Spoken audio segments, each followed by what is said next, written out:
கர்நாடகத்தில் யார் ஆட்சிக்கு வந்தாலும் தமிழ்நாட்டிற்கு ஒரு சொட்டு தண்ணீர் கூட தரமாட்டோம், மேகதாது அந்த அணையை கட்டுவோம் அப்படின்னு அவங்க அதை பேசுவதும் அதற்காக அவர்கள் இயங்குவதும் ஒரு நடைமுறை, அதாவது ஒரு அரசியல் சார்ந்த ஒரு நடைமுறையாக இருந்துட்டு ஆறுது.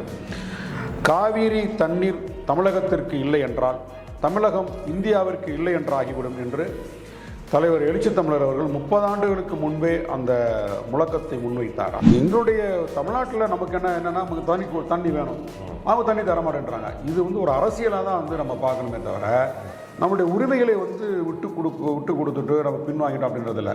இன்றைக்கு அதை கடந்து தேர்தல் களத்தில் இன்றைக்கு பாரதிய ஜனதா என்பது மிகப்பெரிய ஒரு தீய சக்தி.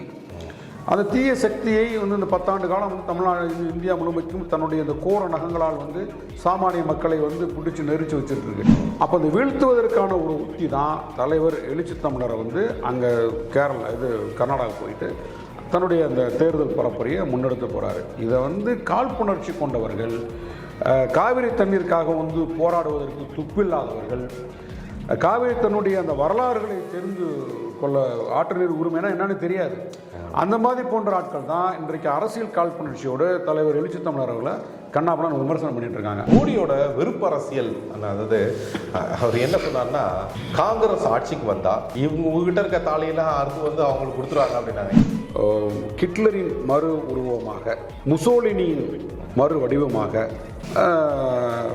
மோடி இன்றைக்கு உலகிற்கே ஒரு அச்சுறுத்தலாக இன்றைக்கு இருந்து கொண்டிருக்கின்றார். அதாவது உலக நாடுகளே மோடி இன்றைக்கு மிக பயங்கரமாக கண்டிச்சிருக்காங்க. உலக நாட்டில் இருக்கக்கூடிய உலகெங்கிலும் இருக்கக்கூடிய இன்டர்நேஷ்னல் மீடியா கண்டிச்சிருக்கு, பிபிசி கண்டிச்சிருக்கு. 3 கோடி பேர் கிறிஸ்தவர்கள் இருக்காங்க, 2 கோடி பேர் சீக்கியர், 1 கோடி பேர் பௌத்தர்கள். இதுதான் இன்றைக்கு இருக்கக்கூடிய பாப்புலேஷன். அதாவது ரிலீஜியஸ் தொடர்பான பாப்புலேஷன். இப்படி தான் எந்தெந்த மதத்துக்கான மக்கள் தொகை அப்படி இருக்கும்போது 100 கோடி பேர் 100 கோடி இந்துக்களுடைய தாலியை அறுத்து அதை போய் மோடியின் உச்சந்தலையில் உச்ச நீதிமன்றம் ஓங்கி ஒரு கொட்டு வச்சிருக்கு. நாங்கள் அரசியல், சாதி, மதம், நிறம் இன்றி நடுநிலையாக இயங்குகிறோம். த நியூஸ் டுடே இந்தியா சேனலுக்கு விளம்பரம் மூலம் ஆதரவு தர நினைத்தால் இப்போது தொடர்பு கொள்ளுங்கள். நன்றி.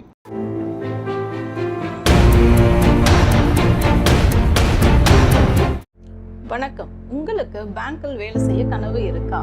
உங்களோட கிராஜுவேஷன் 50% மேல இருக்கா?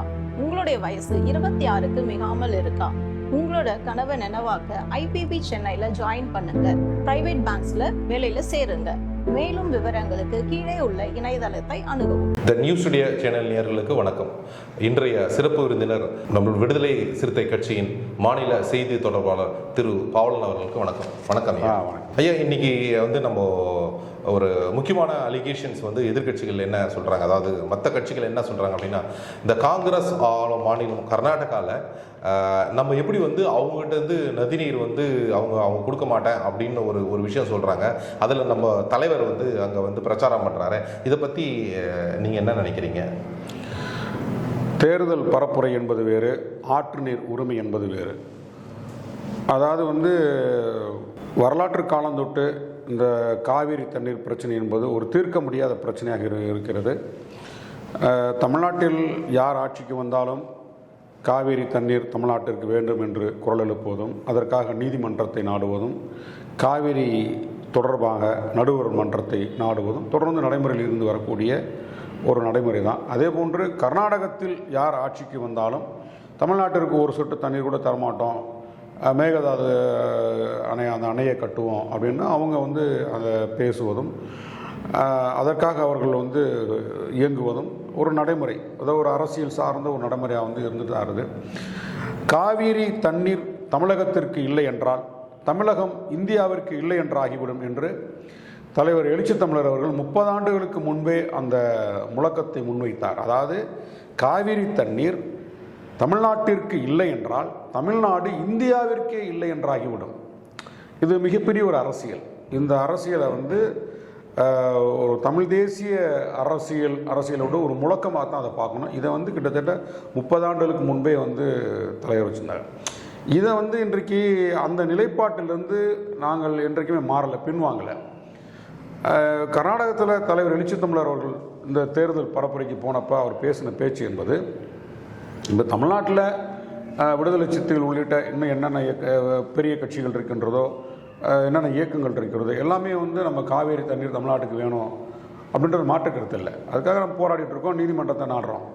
அதே போன்று கர்நாடகாவில் இருக்கக்கூடியவங்க அவருடைய கோரிக்கை என்பது தமிழ்நாட்டுக்கு தண்ணீர் கொடுக்கக்கூடாது அப்படின்றது அந்த கோரிக்கை தான். இதில் என்னென்னா, தமிழர்கள் வந்து கர்நாடகாவில் பெரும்பான்மை வாழ்ந்துட்டு இருக்காங்க. குறிப்பாக பெங்களூர் மாநகரெல்லாம் தமிழர்களுடைய எண்ணிக்கை அதிகம். அவர்களுடைய குரல் என்பது தமிழ்நாட்டுக்கு தண்ணி கொடுக்கக்கூடாது. நம்முடைய தொப்புள் கூடிய உறவுகள் அவங்க. ஆனா அங்க உள்ள தமிழர்கள் அவங்க அந்த மண்ணின் மைந்தர்கள் இல்ல, அவங்க சொன்ன மாதிரி இல்லைங்களே. ஏன்னா இந்த பிரச்சனை வந்து 35 வருஷத்துக்கு முன்னாடி இந்த வாட்டல் நாகராஜ் அப்படின்றவர் தான் இந்த தண்ணியை கொடுக்க கூடாது அப்படின்றது ஒரு பிரச்சனையை உருவாக்கணும். அதுக்கு முன்னாடி நமக்கு எல்லாம் வந்துட்டு தானே இருந்தது. அதாவது வாட்டல் நாகராஜ் கொடுக்க கூடாதுன்னு வாட்டல் நாகராஜ் மட்டுமே அதில் குற்றவாளி கிடையாது. அங்க இருக்கக்கூடிய அனைத்து கட்சிகளுடைய, பாரதிய ஜனதா உட்பட காங்கிரஸ் என்னென்ன கட்சிகள் இருக்கோ அனைத்து கட்சிகளுடைய நிலைப்பாடு என்பது தமிழ்நாட்டிற்கு தண்ணீர் கொடுக்கக்கூடாது. ஆனால் மழைக்காலங்களில் திறந்து விட்டுறாங்க. இப்போ காவிரி நடுவர் மன்றம் தமிழ்நாட்டிற்கு 305 டிஎம்சி தண்ணீர் கொடுக்க வேண்டும் என்று, அதுக்கு மேலே தான் சரியாக புள்ளி விவரம் தெரியல, ஆனால் கொடுக்கணும் சொல்லி தீர்ப்பு. ஆனால் தமிழ்நாட்டிற்கு 305 டிஎம்சி தண்ணீர் நம்ம வாங்கியிருக்கோம். சம்பா சாகுபடிக்கு தேவையான ஆற்று நீர்லாம் நம்ம போராடி நம்ம வாங்கியிருக்கோம். விடுதலை சிறுத்தைகளுடைய நிலைப்பாடு தமிழ்நாட்டிற்கு தண்ணீர் வேண்டுவது அந்த ஆற்று நீர் உரிமைன்னு சொல்லியிருக்கோம் நாங்கள். அது காவிரியாக இருந்தாலும் சரி, முல்லை பெரியாராக இருந்தாலும் சரி, இந்த பக்கம் பாலாறு, பவானி ஆறு எல்லாமே வந்து மேலே இருந்து கீழே வருகிறது. தமிழ்நாடு வந்து ஒரு பள்ளத்தாக்கு பகுதி. ஆந்திரா, கர்நாடகா, கேரளா போன்ற மாநிலங்களிலிருந்து தமிழ்நாட்டிற்கு அந்த ஆற்று நீர் வருகிறது. தமிழ்நாடு ஒரு வடிகால் பகுதியாக தான் இருக்குது. அப்போ இந்த வடிகால் பகுதியில் நமக்கு வர வேண்டிய தண்ணீரை வந்து தடுக்கக்கூடாது. தமிழ்நாட்டிற்கு தேவையான விவசாயத்திற்கும் குடித நீருக்கும் தேவையான தண்ணீரை வந்து இந்த ஆற்று நீர் உரிமை என்கிற அடிப்படையில் தமிழ்நாட்டிற்கு வேணும் அப்படின்றதில் எங்கள் தலைவர் என்றைக்குமே வந்து பின்வாங்கியதில்லை. கால் வைப்பதற்கு கூட காணி நிலம் இல்லாத மக்களை அணிதிரட்டி காவிரி தண்ணீருக்காக போராட வைத்தவர் தான் தலைவர் எழுச்சி தமிழர் அண்ணன் திருமாவளவன் அவர்கள். காவிரி டெல்டா பகுதிகளில் இந்த காவிரி தண்ணீருக்காகவே பெரிய வாகன அணிவிப்பு நடத்தியிருக்கோம். தொடர்ந்து அந்த ஆற்று நீர் உரிமைகளுக்காக நிறைய இயக்கங்கள் நாங்கள் முன்னெடுத்திருக்கோம். அதேபோல் முல்லை பெரியாருக்காக அந்த ஆற்று நீர் உரிமைகளுக்காக இங்கேருந்து ஒரு 4 மாவட்டங்கள், மதுரை, திண்டுக்கல், தேனி, அந்த மாதிரி பகுதிகளில் போய் நாங்கள் பெரிய வாகன அணிவிப்பு நடத்தி மக்கள்கிட்ட வந்து ஒரு விழிப்புணர்வை கொடுத்து கேரளா அரசுக்கு எதிராக நாங்கள் வந்து போராடிருக்கோம். இப்போ இந்த நிலைப்பாட்டிலேருந்து நாங்கள் என்றைக்குமே பின்வாங்கியதில்லை. ஆனாலும் கர்நாடகாவில் இருக்கக்கூடிய இப்போ விடுதலை சிறுத்தைகளையும் அங்கே இருக்கக்கூடிய தமிழர்களையும் பிரித்து பார்க்க முடியாது. கர்நாடகாவில் இருக்கக்கூடிய தமிழர்களுடைய குரல் என்பது அந்த மாநிலம் சார்ந்தது, அந்த மண் சார்ந்தது. இப்போ அவங்க வந்து தமிழ்நாட்டிற்கு தண்ணீர் வந்து கொடுக்கக்கூடாதுன்னு தான் நிலைப்பாடு. அந்த நிலைப்பாட்டோட ஒட்டி தான் விடுதலை சிறுத்தைகளுடைய அங்கே இருக்கக்கூடியவர்கள் வந்து அதில் இருப்பாங்க. ஆனால் எங்களுடைய தமிழ்நாட்டில் நமக்கு என்னென்னா நமக்கு தண்ணி வேணும், அவங்க தண்ணி தர மாட்டேன்றாங்க. இது வந்து ஒரு அரசியலாக தான் வந்து நம்ம பார்க்கணுமே தவிர நம்முடைய உரிமைகளை வந்து விட்டு கொடுத்துட்டு நம்ம பின்வாங்கிட்டோம் அப்படின்றதில்ல. இன்றைக்கு அதை கடந்து தேர்தல் களத்தில் இன்றைக்கு பாரதிய ஜனதா என்பது மிகப்பெரிய ஒரு தீய சக்தி. அந்த தீய சக்தியை வந்து இந்த 10 ஆண்டு காலம் வந்து தமிழ்நாடு, இந்தியா முழுமைக்கும் தன்னுடைய இந்த கோர நகங்களால் வந்து சாமானிய மக்களை வந்து பிடிச்சி நெரிச்சு வச்சுட்ருக்கு. அப்போ இந்த நாட்டை காப்பாற்ற வேண்டும், சாமானிய மக்களை காப்பாற்ற வேண்டும், விவசாய பெருங்குடி மக்களை காப்பாற்ற வேண்டும், தொழிலாளர்களை காப்பாற்ற வேண்டும், தலித்துகளை பாதுகாக்க வேண்டும், பழங்குடிகளை பாதுகாக்க வேண்டும், மத சிறுபான்மையின மக்களை பாதுகாக்க வேண்டும். இப்படி மிகப்பெரிய ஒரு தொலைநோக்கு, ஒரு வாழ்வாதாரத்தை பாதுகாக்க வேண்டும். குறிப்பாக சொன்னோம்னா அனைவருடைய வாழ்வாதாரத்தை பாதுகாக்க வேண்டும். இப்போ இந்த அனைவருடைய வாழ்வாதாரத்தை பாதுகாக்கணும் அப்படின்னா பாரதிய ஜனதா வீழ்த்தணும். அப்போ அந்த வீழ்த்துவதற்கான ஒரு உத்தி தான் தலைவர் எழுச்சி தமிழரை வந்து அங்கே கர்நாடகா போயிட்டு தன்னுடைய அந்த தேர்தல் பரப்புரையை முன்னெடுத்து போகிறாரு. இதை வந்து காழ்ப்புணர்ச்சி கொண்டவர்கள், காவிரி தண்ணீருக்காக வந்து போராடுவதற்கு துப்பில்லாதவர்கள், காவிரி தன்னுடைய அந்த வரலாறுகளை தெரிந்து கொள்ள, ஆற்று நீர் உரிமைனா என்னன்னு தெரியாது, அந்த மாதிரி போன்ற ஆட்கள் தான் இன்றைக்கு அரசியல் காழ்ப்புணர்ச்சியோடு தலைவர் எழுச்சி தமிழர் அவர்களை கண்ணாபுரம் விமர்சனம் பண்ணிட்டு இருக்காங்க. அவர்களுக்கு இந்த பதிலே போதுமான நினைக்கிறேன். நன்றி நன்றி. இப்போ அடுத்தது இந்த மோடியோட வெறுப்பு அரசியல், அதாவது அவர் என்ன சொன்னார்னா, காங்கிரஸ் ஆட்சிக்கு வந்தா இவங்க உங்ககிட்ட இருக்க தாலியெல்லாம் அறுத்து வந்து அவங்களுக்கு கொடுத்துருவாங்க அப்படின்னாங்க. இது இது இது எந்த மாதிரியான வார்த்தை? மிகப்பெரிய ஒரு அதாவது ஹிட்லரின் மறு உருவமாக, முசோலினியின் மறு வடிவமாக மோடி இன்றைக்கு வந்து உலகிற்கே ஒரு அச்சுறுத்தலாக இன்றைக்கு இருந்து கொண்டிருக்கின்றார். அதாவது உலக நாடுகளே மோடி இன்றைக்கு மிக பயங்கரமாக கண்டிச்சிருக்காங்க. உலக நாட்டில் இருக்கக்கூடிய உலகெங்கிலும் இருக்கக்கூடிய இன்டர்நேஷனல் மீடியா வந்து கண்டிச்சிருக்கு. பிபிசி கண்டிச்சிருக்கு, அல் ஜசீரா கருத்து இருக்கு. இல்லை அல் ஜசீரா நான் சொல்லி ஹிட்லரும் கம்பேர் பண்ணலாம். ஏன்னா தன்னாட்டு மக்கள் அவங்க எதுவுமே பண்ணலை. ஒரு அது ஒரு திருத்தம். தன்னாட்டு மக்களை வந்து தன் நாடு வந்து பெரிய நாடா இருக்கணும், தன்னாட்டு மக்களை யாருன்னா எதனா தொட்டா இவங்க உள்நாட்டு மக்களையே வந்து பண்றது அதோட மோசம்னு என்னோட கருத்து. அது உங்கள் கருத்தை நான் ஏற்றுக்கிறேன், மாற்று கருத்து இல்லை. ஆனால் வந்து இன்றைக்கு அதாவது நான் வந்து அதை எப்படி பார்க்குறேன்னா, அவர்கள் எப்படி ஒரு சர்வாதிகாரியாக இருந்தாங்க. இப்போ ஹிட்லர் ஒரு பெரிய சர்வாதிகாரி, முசோலினி ஒரு பெரிய சர்வாதிகாரி, அதே மாதிரி இடி அமீன் உகாண்டாவை ஆண்ட இடி அமீன் மிகப்பெரிய ஒரு சர்வாதிகாரி. இப்போ அந்த வரிசையில் வந்து மோடி வந்து மிகப்பெரிய ஒரு சர்வாதிகாரியாக வந்து வளர்ந்து வந்துட்டுருக்கார். இப்போ உலக நாடுகளே வந்து கண்டிக்கக்கூடிய ஒரு பெரிய ஒரு பேரவலத்தை இந்தியாவிற்கு ஒரு தலைகுணம் வந்து கொடுத்துருக்காரு. இன்டர்நேஷ்னல் மீடியா வந்து கண்டிச்சிருக்கு, அல் ஜசீரா கண்டிச்சிருக்கு, பிபிசி கண்டிச்சிருக்கு, வாஷிங்டன் போஸ்ட் என்று சொல்லக்கூடிய அமெரிக்காவிலேருந்து வரக்கூடிய ஊடகம் வந்து கண்டிச்சிருக்கு. அதே மாதிரி நம்ம இலங்கை, ஆஸ்திரேலியா, நியூசிலாந்து போன்ற நாடுகளுடைய எம்பிக்கெல்லாம் வந்து கண்டனம் தெரிவிச்சிருக்காங்க. இது ஐநா பேரவை வந்து இதில் தலையிட்டு விசாரிக்கணும், இதுக்கு ஒரு விசாரணை கமிட்டியை ஐநா சபையிலேருந்து போடணுன்ற அளவுக்குலாம் வந்து கடுமையான ஒரு கண்டனத்தை வந்து தெரிவிச்சிட்ருக்காங்க. அப்போது ஒரு பெரிய ஒரு ஆபத்தான சூழலை இந்தியாவில் இருக்கக்கூடிய இஸ்லாமியர்களுக்கு எதிராக, பழங்குடி மக்களுக்கு எதிராக, கிறிஸ்தவர்களுக்கு எதிராக, மத சிறுபான்மையினராக இருக்கக்கூடியவர்கள் அவர்களுக்கு எதிரான ஒரு அரசியலை வந்து இன்றைக்கு பேசிகிட்டு இருக்காரு. ஒரு வன்மத்தை கட்டமைக்கிறார். இந்தியாவில் 130 கோடி மக்கள் தொகை இருக்கிறாங்க. அதில் 100 கோடி பேர் வந்து இந்துக்களாக அறியப்படுறாங்க. இப்போ புரட்சியாளர் அம்பேத்கர் அவர்கள் என்ன சொன்னார்? யாரெல்லாம் வந்து கிறிஸ்தவர்கள் இல்லையோ, யாரெல்லாம் பௌத்தர்கள் இல்லையோ, யாரெல்லாம் சீக்கியர்கள் இல்லையோ, யாரெல்லாம் இஸ்லாமியர்கள் இல்லையோ, மற்ற அனைவருமே இந்துக்களாக கருதப்படுகிறார்கள் அப்படின்னு அம்பேத்கர் வந்து அன்றைக்கு சொல்லிட்டு போயிட்டார். அப்போ அப்படி பார்த்தா இன்றைக்கு 130 கோடி பேரில் 100 கோடி பேர் வந்து இந்துக்களாக அறியப்படக்கூடிய மக்கள் இருக்காங்க.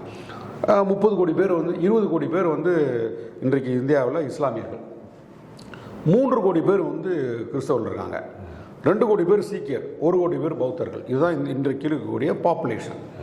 அதாவது வந்து ரிலீஜியஸ் தொடர்பான பாப்புலேஷன். இப்படி தான் எந்தெந்த மதத்துக்கான மக்கள் தொகை அப்படி இருக்கும்போது 100 கோடி பேர் 100 கோடி இந்துக்களுடைய தாலியை அறுத்து அதை போய் வந்து இஸ்லாமியர்களுக்கு கொடுக்க போகிறாங்க அப்படின்ற ஒரு அபத்தமான பேச்சை வந்து இன்றைக்கி மோடி வந்து பேசியிருக்கார். இது எவ்வளோ பெரிய வந்து ஒரு வன்மமான பேச்சு. தன் நாட்டு மக்களுக்கு எதிராக தன் நாட்டு மக்களை பிளவுபடுத்தி, மத அடிப்படையில், சாதி அடிப்படையில் பிளவுபடுத்தி அவர்கள் ஒரு மோதலை உருவாக்கி அதன் மூலமாக பெரும்பான்மையாக இருக்கக்கூடிய இந்துக்களுடைய வாக்குகளை அறுவடை செய்வதற்கு ஒரு மிகப்பெரிய ஒரு வஞ்சகமான ஒரு கொடுங்கோலன் எப்படி சிந்திப்பானோ அந்த இடத்துல இருந்து இன்றைக்கு அவர் சிந்திச்சிருக்காரு. அதாவது இந்த இப்போ நடைபெற்று இருக்கக்கூடிய அந்த தேர்தலில் பாரதிய ஜனதா மிகப்பெரிய ஒரு தோல்வியை சந்திக்கும் அப்படின்றது ஒரு பொதுவான ஒரு கருத்தாக உருமாறி இருக்கிறது. இந்தியாவுடைய உளவுத்துறையே வந்து பிஜேபி வெற்றி பெற முடியாது, 150 சீட்டை தாண்டாது, மோடி வந்து மறுபடியும் ஆட்சியை பிடிக்க மாட்டாருன்னு வந்து அறிவிச்சிருக்காங்க. அது மாதிரி பல்வேறு நிறுவனங்கள், தனியார் நிறுவனங்கள் ஆய்வு பண்ணல பாரதிய ஜனதா வெற்றி வாய்ப்பு இல்லை, அவங்க வந்து வெற்றி பெற மாட்டாங்க. 400 சீட்டு சொல்கிறாங்க, 400 சீட்டில் வெற்றி பெறும்னு மோடி சொன்னார்ல, இப்போ அதுலேருந்து அவர்களே வந்து பின்வாங்கிட்டாங்க. காங்கிரஸ் வந்து ரொம்ப ஸ்ட்ராங்காக, ராகுல் காந்தி எல்லா இடத்துலையும் சொல்கிறார் 150 சீட்டை வந்து பாரதிய ஜனதா தாண்டாதுன்னு சொல்கிறாங்க. அப்போ இந்தியா முழுமைக்கும் தெரிஞ்சு போச்சு பாரதிய ஜனதா கட்சியை சேர்ந்த எம்பிக்களே நடைமுறை இப்போ கரண்ட்டில் இருக்கக்கூடிய எம்பிக்களே எங்களுக்கு சீட்டு வேணான்னு சொல்கிறாங்க. Sitting minister, central government minister, அதாவது ஒன்றிய அரசனுடைய அமைச்சர்கள் அவங்களே நிறைய பேர் போட்டியிடலை. நிர்மலா சீதாராமன் போட்டியிடலை, நாட்டினுடைய நிதியமைச்சர் நிர்மலா சீதாராமன் போட்டியிடலை, எனக்கு வேணாம் அப்படின்றாங்க. ஏன்னா எல்லோருக்குமே தெரிஞ்சு போச்சு நம்ம வந்து போட்டியிட்டோம்னா தோற்று போவோம் அப்படின்றது பாரதிய ஜனதாவில் இருக்கக்கூடிய பல எம்பிக்களுக்கும் இருக்கக்கூடிய அமைச்சர்களுக்கும் தெரிஞ்சு போய் தான் நிறைய பேர் போட்டியிட பின்வாங்கிட்டாங்க.